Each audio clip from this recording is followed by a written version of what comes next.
Voter কার্ডের verification already চালু হয়ে গেছে এবং পশ্চিমবঙ্গেও খুব দ্রুত হতে চলেছে। এবারে ভোটার কার্ডের ভেরিফিকেশন একদিক থেকে এনআরসি টাইপের, ভোটার কার্ডের যে তালিকা সংশোধন করা হচ্ছে, তো এর মাধ্যমে কিন্তু ভারতীয় নাগরিকত্ব দেওয়ার একটা ব্যাপার চলে আসছে। এবারে কোন কোন ডকুমেন্ট আপনাদের কাছে রাখতে হবে, যে ডকুমেন্টগুলো যদি আপনাদের কাছে থাকে তাহলে আপনি পশ্চিমবঙ্গের বাসিন্দা তথা ভারতের বাসিন্দা হিসাবে আপনি নাগরিকত্ব পাবেন কিনা সেটা প্রশ্ন চিহ্ন হয়ে দাঁড়াচ্ছে। এবার আপনারা যদি ভাবেন যে Aadhaar card, voter card, PAN card, ration card এগুলো আছে, এগুলো থাকলেই আমি নাগরিকত্ব পেয়ে গেলাম, মানে আমি ভারতের নাগরিক হয়ে গেলাম, এরকম কিন্তু নয়। নির্বাচন কমিশন সাফ সাফ জানিয়েছে যে এই ডকুমেন্টগুলোকে কিন্তু নাগরিকত্ব প্রমাণ হিসেবে দেখা হবে না। আপনি যদি এখন ভোটার কার্ডের কোনো কাজ করতে চান, সেটা সংশোধন হোক বা নতুন, সেক্ষেত্রে আধার কার্ড, প্যান কার্ডকে তো গুরুত্বই দেওয়া হচ্ছে না। এর আগে আমি আপনাদের এই নিয়ে ভিডিও বানিয়ে দিয়েছি যে কোনো কাজের ক্ষেত্রে আধার কার্ড আর প্যান কার্ড লাগছেই না, মানে সেই প্রমাণপত্র হিসেবে সেগুলোকে দেখাই হচ্ছে না। শুধুমাত্র ভোটার কার্ড সংশোধনের ক্ষেত্রে কয়েকটি নথি রয়েছে, যেমন মাধ্যমিকের অ্যাডমিট, বার্থ সার্টিফিকেট, ব্যাংকের পাসবুক, পাসপোর্ট ইত্যাদি। তবে আধার কার্ড, রেশন কার্ড এগুলোকে কিন্তু কোনো মান্যতা সেরকম ভাবে দেওয়া হচ্ছে না, অন্ততপক্ষে নির্বাচন কমিশন দিচ্ছে না। নির্বাচন কমিশন বলছে এটা পরিচয়পত্র হতে পারে, আধার কার্ড, রেশন কার্ড, কিন্তু এগুলো নাগরিকত্বের প্রমাণ নয়। তাহলে নাগরিকত্বের প্রমাণ কোনটা, সেটাই আজকের এই ভিডিওতে আমি আপনাদের বলতে চলেছি।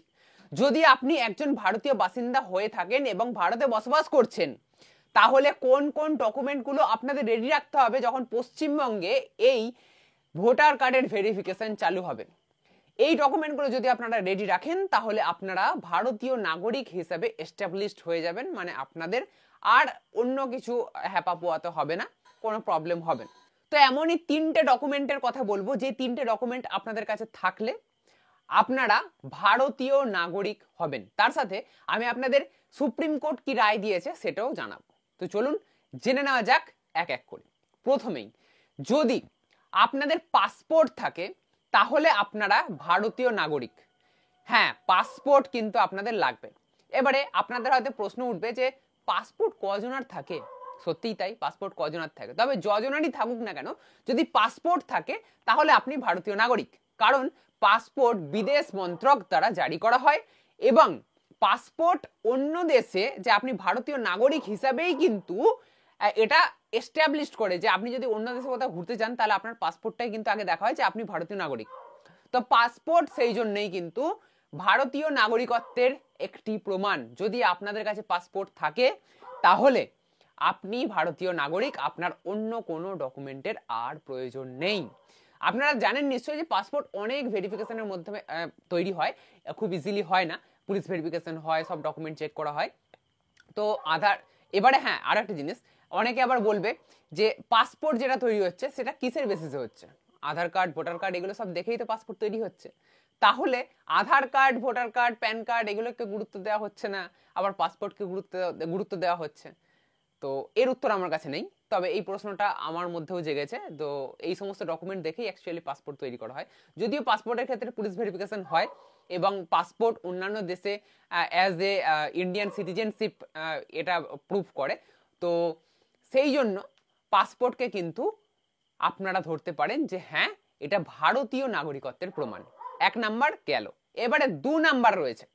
2 নাম্বার হচ্ছে বার্থ সার্টিফিকেট। এবারে বার্থ সার্টিফিকেট একটা ইস্যু রয়েছে, আমি আপনাদের আগেও বলেছি যে আগেকার দিনে আগে দায় মারা বাড়িতেই আগে হয়ে যেত জন্ম, তো আগেকার দিনে বার্থ সার্টিফিকেটের অতটা প্রচলন ছিল না। তবে এখনকার 2000 সাল বা তার আগে থেকে এই বার্থ সার্টিফিকেট প্রচলন চলে এসছে, হসপিটালেই জন্ম হতো। তো সেই সময় কাল থেকে আপাতত পাওয়া যাবে, এখন পর্যন্ত বার্থ সার্টিফিকেট যাদের রয়েছে তাদের পাওয়া যাবে। তবে আগে আগে 1987 সাল, 1980 সাল এই সমস্ত ক্ষেত্রে কিন্তু বার্থ সার্টিফিকেট পাওয়া না যেতে পারে, সেক্ষেত্রে কিন্তু একটা প্রবলেম আসতে পারে। তবে বার্থ সার্টিফিকেট যদি আপনাদের থেকে থাকে তাহলে সেটাও আপনাদের একটা ভারতীয় নাগরিকত্বের প্রমাণ। তবে বার্থ সার্টিফিকেট শুধুমাত্র আপনার থাকলেই হবে না। যদি এবারে আপনাদের আমি প্রথমে অনেক ভিডিওতে দিয়েছি যে নির্বাচন কমিশন কি নিয়ম দিয়েছে, 1987 সালের আগে জন্ম হলে কি হবে, 1987 থেকে 2004 এর মধ্যে কি হবে, 2004 এর পরে হলে কি হবে, কোন কোন ডকুমেন্ট লাগবে, সেই সমস্ত কিছু আমি আপনাদের বলেছি। তো আর এই ভিডিওতে বলে ফালতু ফালতু ভিডিওটাকে বড় করলাম না। যদি আপনারা জানতে চান, এখনো পর্যন্ত না জেনে থাকেন, তাহলে সেই সমস্ত ভিডিও আপনারা দেখতে পারেন, আমাদের চ্যানেলেই উপলব্ধ রয়েছে। এছাড়া এই ভিডিওর শেষেও আপনারা দেখতে পেয়ে যাবেন সেই ভিডিওটা। যাই হোক, আপনারা চেক করে নেবেন যে কোন কোন ডকুমেন্ট লাগবে, কত সালে জন্মালে। তো বার্থ সার্টিফিকেট যদি আপনাদের থেকে থাকে, তাহলে কিছু শর্তাবলী মানলে সেটাও কিন্তু একটা নাগরিকত্বের প্রমাণ হিসেবে দেখা যায়। তবে আগে যেমন পাসপোর্টে বললাম কিছু আমার কোশ্চেন ছিল, তো এখানেও আমার কিছু সংশয় রয়েছে। বার্থ সার্টিফিকেট আপনারা নিশ্চয়ই জানেন যে কিছু টাকা দিলে সেটাও কিন্তু ভুয়ো বা জাল বের করা সম্ভব। নির্বাচন কমিশন যে বলছে আধার কার্ডকে মান্যতা দেব না, কারণ আধার কার্ড ভুয়ো বা জাল বের হচ্ছে, বার্থ সার্টিফিকেট বের করা যায় না? হ্যাঁ যায়। আপনারা খবরে দেখেছেন, বিভিন্ন খবরে দেখেছেন যে বার্থ সার্টিফিকেট, জাল বার্থ সার্টিফিকেট বের করছে। তো কিভাবে সেগুলো সম্ভব হচ্ছে? জাল বার্থ সার্টিফিকেট বের করাই যায়, তাহলে বার্থ সার্টিফিকেট কিভাবে ভারতীয় নাগরিকত্বের প্রমাণ হয়? যাই হোক, নির্বাচন কমিশন বলছে তাই মানতে হবে। তো প্রথম গেল পাসপোর্ট, দ্বিতীয় বার্থ সার্টিফিকেট বা জন্ম শংসাপত্র। এবারে 3 নম্বরে, এটা মানে 1% মানুষেরা হয়তো হবে না, তবুও আমি বলছি যেহেতু রয়েছে পয়েন্টে। যাই হোক, স্বরাষ্ট্র মন্ত্রক দ্বারা জারি করা সিটিজেনশিপ সার্টিফিকেট যদি আপনাদের থাকে, তাহলে সেটাও একটা প্রমাণ যে আপনি ভারতীয়। স্বরাষ্ট্র মন্ত্রক জারি করে সিটিজেনশিপ সার্টিফিকেট, মানে আপনি ভারতীয় নাগরিক, সেটা অনেক ক্ষেত্রে জারি করে। তো আপনি ভারতীয় নাগরিক কিনা, তো তার যদি একটা কোনো শংসাপত্র বা সার্টিফিকেট থাকে, তাহলেও আপনি ভারতীয় নাগরিক হিসেবে বিবেচিত হবেন।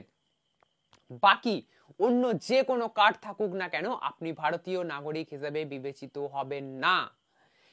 এবারে সুপ্রিম কোর্টের রায় আমি আপনাদের প্রথমেই বলেছিলাম বলবো, তো ভালো করে শুনবেন।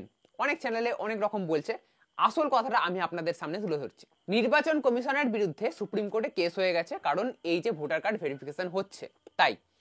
এবং সুপ্রিম কোর্ট তার রায়ে আপাতত জানিয়েছে যে এই যে পুরো প্রক্রিয়া চলছে বা চালাচ্ছে নির্বাচন কমিশন, এটা চলবে, এটা বন্ধ করতে সুপ্রিম কোর্ট একবারই বলেনি। তো সেক্ষেত্রে নির্বাচন কমিশনের কাছে একটা স্বস্তির খবর। এবং এই প্রক্রিয়া চলাকালীনই সুপ্রিম কোর্ট বলেছে যে আধার কার্ড, রেশন কার্ড এগুলোকে ভারতীয় নাগরিকত্বের প্রমাণ হিসেবে দেওয়া যায় কিনা সে নিয়ে একটু বিবেচনা করতে। এটা নির্বাচন কমিশনকে বলেছে, রায় দেয়নি যে এগুলোই হবে, ভালো করে বুঝবেন, বিবেচনা করতে বলেছে। নেক্সট শুনানি 28 জুলাই রয়েছে, তার আগে পর্যন্ত যে আপডেট সেটা আমি আপনাদের দিলাম, যে বিবেচনা করতে বলেছে শুধুমাত্র। এটা আপনারা ভেবে নেবেন না যে আধার কার্ড আর প্যান কার্ড এটাও সুপ্রিম কোর্টের নির্দেশ অনুযায়ী এগুলো ডকুমেন্ট হিসেবে ব্যবহার করে যেতে পারে, একদমই নয়। এটা শুধুমাত্র বিবেচনা করতে বলেছে।